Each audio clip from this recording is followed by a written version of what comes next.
Hey there and welcome back to another video. In this video I'm going to talk about how you can remove facial verification on Binance. So let's get started.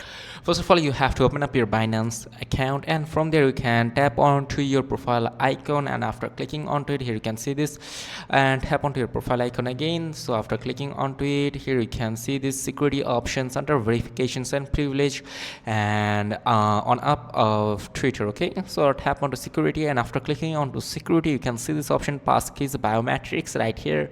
Simply tap onto passkeys biometrics here. So after clicking onto passkeys biometrics, then you have to head over to it and you have to remove your passkeys biometrics, and you have to confirm it. Like, it is asking that if I really want to remove my passkey or not. Tap on to continue and delete your passkey. So that's it. This is how you can remove your facial verification. So if this video was helpful, do not forget to like and subscribe to the channel. Also check out the link in the description box. See you on to another video.